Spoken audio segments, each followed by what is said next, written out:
ኪዳነ ምሕረት እናቴ የተለያየ የፖለቲካ አስተሳሰብ ያላቸው ግን ነበሩ ሐዋርያት ውስጥ። ክርስቶስ ከሁሉም አይነት ሰብስቦ ሐዋርያ ያደረገበት ምክንያት ግን ለሁላችንም ቦታ እንዳለው ለማሳየት ነው። ለሁላችን ለተጠራጣሪዎቹም ቦታ አለው፣ ለችኩሎቹም ቦታ አለው፣ ምንም ለማይችሉት ምንም ለማያውቁት ቦታ አለው፣ ላልተማሩት ሰዎች ቦታ አለው። ይሰራል።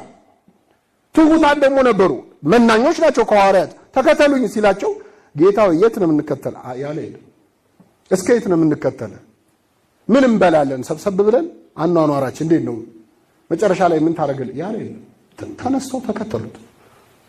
በአንድ ቃል ተከተለኝ ብቻ ተብሎ ወዴት ለምን ሳይል ተነስቶ የተከተላል። ሁሉንም አይነት ሰዎች ነበሩ ቤተክርስቲያኗ የሰሯት ሐዋርያት ማለት ነው።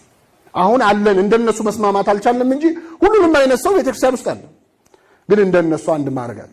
ለምንድን ነው ካላችሁ ሐዋርያ ያለ እኛ ጋር የሌለ ነገር። ሁለተኛው በጣም ይዋደዱ ነበር ሐዋርያት፣ ፍቅር ነበራቸው። ክርስቶስ የደቀ መዝሙርነት መታወቂያ አድሏቸዋል። ታውቃላችሁ ለሐዋርያት መታወቂያ ካርድ ምንድነው? ፍቅር። ደቀ መዛሙርቴ እንደሆናችሁ እርስ በርሳችሁ ብትዋደዱ ሰዎች በዚህ ያውቃል። ሐዋርያ ለመሆን እርስ በርስ ብታሳየው ፍቅር ነው። ሐዋርያት በጣም ትሁታን ነበሩ። በተለይ ከጰራቅሊጦስ በኋላ መንፈስ ቅዱስ ከወረደላቸው በኋላ ምን ያህል እርስ በርስ እንደሚዋደዱ የምታውቁት ወንጌሉ ላይ ነው። እኔ አንድ ሁለት ምሳሌ ልስጣችሁ። አንዱ አንዱን እንዴት እንደሚያከብር፣ አንዱ የሌላውን ክብር ከፍ አድርጎ የራሱን ክብር እንዴት ዝቅ እንደሚያደርግ ስታዩ በጣም በጣም ይገርማል።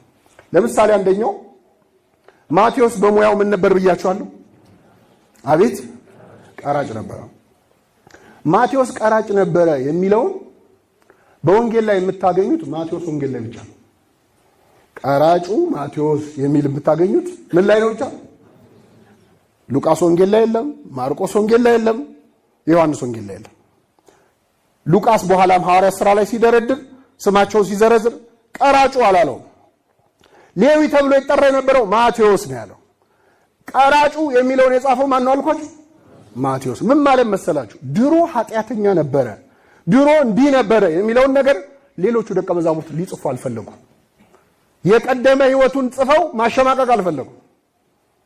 እሱ ደግሞ እግዚአብሔር ያደረገለትን ምሕረት ማሳየት ፈልጓል።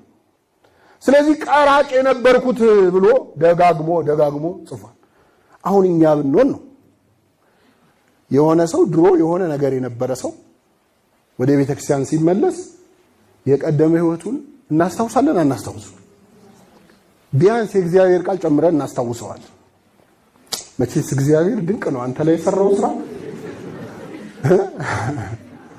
ከዛ ሁሉ እንትን አውጥቶ ታሪክን ይቀይራል እያለ ሰው ድሮ የነበረበት ከዘፈን ወደ መዝሙር የመጣ ሰው በቃ ዘፈኑ ሳይነሳ መዝሙሩ አይነሳ። አመንዝራ የነበረ ሰው ወደ ቤተክርስቲያን የተመለሰ ሰው እኔ ያንቺን ሕይወት ሳይ እማርበታለሁ ይላል ሰው። በጣም ከባድ እኮ ነው በእውነት። አናስቀምጥም ሰው በቃ ትቶት መጥቷል። ግን እኛ አንተው እግዚአብሔር ብቻ ነው ሲያጸዳ ፍጹም የሚያጸዳ። ሰው ግን አይተውልህም። የበፊቱን ነገር አይረሳም። የሚረሳው ማ ብቻ ነው? ምን ይላል እዚህ በታቦር ተራራ ነጭ ሆነ ልብሱ ይላል አይደል?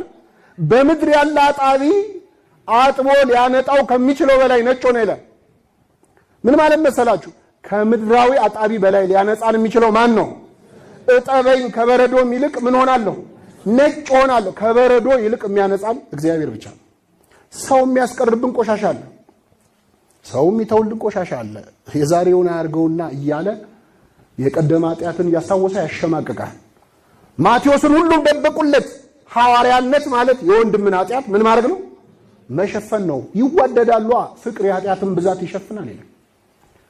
ሊያቃልሉት አልፈለጉም። ታላቁን ሐዋርያ ቀራጭ ነበረ ብለው ማቃለላል። እሱ ደግሞ እቺ ተሸፍና እንድቀራጭ አልፈለገም። በትህትና ተናገረ። ቀራጭ የነበርኩት አለ። የእግዚአብሔርን ውለታ ደግሞ ዝም ብሎ ማሳለፍ አልፈለገም። እዚሁ ከማቴዎስ ሳንወጣ ማቴዎስ ከቀራጭነት ልክ ጌታ ተከተለኝ እንዳለው ምን አረገ መሰላችሁ? በቀራጭነት የሰበሰበውን ገንዘብ ሰብስቦ ደግሶ አበላ። ራት አደረገ፣ ለድሆች አበላ። ያለውን ገንዘብ በሙሉ በትኖ ጨርሶ በባዶ እጁ ነው ክርስቶስን የተከተለው።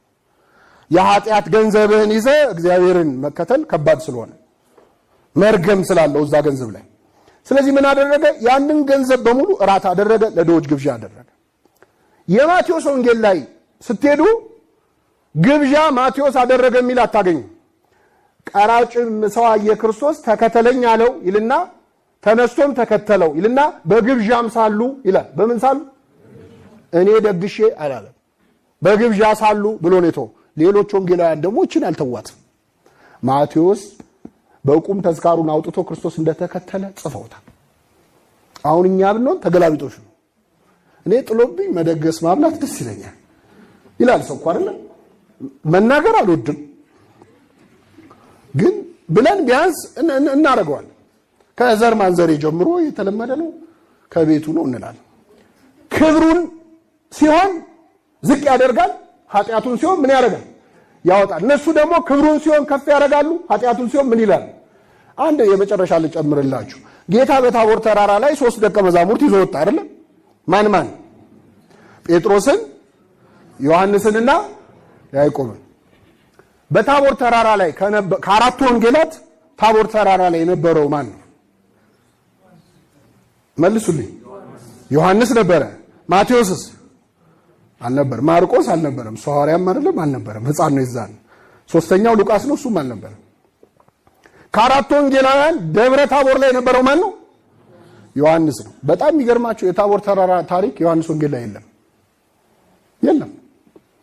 ማን ያርዳ ምን ያለ ነው? የቀበረ ማን ይናገር የነበረ ሚለውን ዮሐንስ አልጻፈው። ደብረ ታቦር ላይ አልጻፈው። ሶስታችንን በሰል ያልነውን መርጦ ከደቀ መዛሙርቱ እንደው ደናዎቹን እኛ ብንሆን የምንለው ብዬ ሳስብ ነው እንግዲህ ደናዎቹን ጌታ አየና አላለም። ጭራሽ አላነሳውም።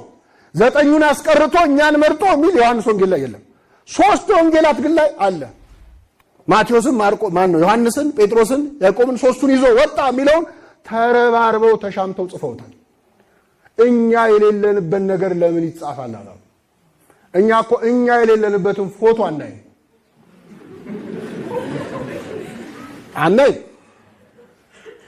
እኛ ያለንበትንም ካየን የምናየው ማንን ነው? የሌላው ቢጨማደድ የኛ ካማረ ችግር የለውም። በጣም ቆንጆ ነው ይሄኛው።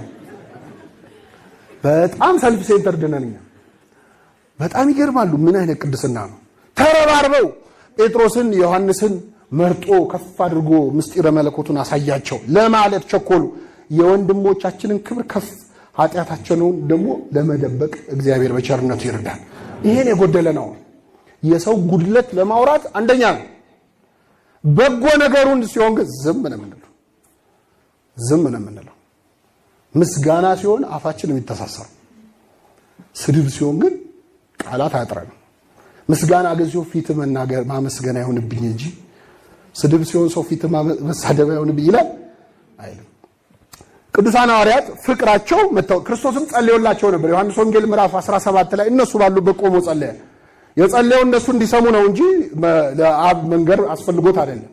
ብዙ ጊዜ ብሏል ክርስቶስ ሲጸልይ፣ አባቱ ይሄንን ምለው በዙሪያ ያሉት አንተ እንደላከኝ ያምኑ ዘንድ ነው ይላል። ስለዚህ ሲጸልይ ምን አለ መጨረሻ ላይ? በእኔና በአንተ ዘንድ ያለ ፍቅር በእነሱ እንዲሆን አድርግላቸው ይላል። ስለዚህ የሐዋርያት ፍቅር በአብ በወልድ በመንፈስ ቅዱስ ዘንድ ያለው አንድነት ነው። ከመይኩኑ አሐደ ብነ ከማነ፣ ልክኛ አንድ እንደሆን አንድ እንዲሆኑ ስጣቸው ብሎ የጸለየላቸው የመጀመሪያዎቹ ሊቃነ ጳጳሳት አባቶቻችን ሐዋርያት እንደዚህ ናቸው እና እርስ በርስ ይዋደዱ ነበር። 3 ነገሮች ላንሳና አበቃለሁ። አባቶቻችን ሐዋርያት በጣም የሚገርሙት ሐዋርያት በሰሯት በአንዲት ቤተክርስቲያን ምን እንላለን?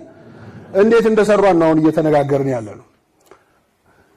ነብዩ እግዚአብሔር ዳዊት ስለ ሐዋርያት ሲናገር ስለ ስብከታቸው 19ኛው መዝሙሩ ላይ አልቦ ነገር ወአልቦ ነቢብ ዘኢተሰማ ቃሎሙ፣ ቃልም የለም ነገርም የለም ያልተሰማ ነገር የለም ከተናገሩት ውስጥ ይላል። ውስተ ኩሉ ምድር ወፃ ነገሮሙ፣ በዓለም ሁሉ ነገራቸው ወይም ቃላቸው ምን አለ ወጣ። ወስከ አጽናፈ ዓለም በጽሐ ነቢቦሙ፣ እስከ ዓለም ዳርቻ ድረስ ደግሞ ንግግራቸው ደረሰ ብሎ ተናገረ። ሐዋርያት ካስተማሩት ትምህርት አንድ ቃል ቃልም የለም መናገርም የለም ያልተሰማ የለም። እየሰማችሁ ከተናገሩት ውስጥ ምን ያላል የለም ያልተሰማ የለም። በጣም ይገርም። እኛ እኮ አሁን ትምህርት ተምረን ከተማርነው ውስጥ የማንሰማው አለ።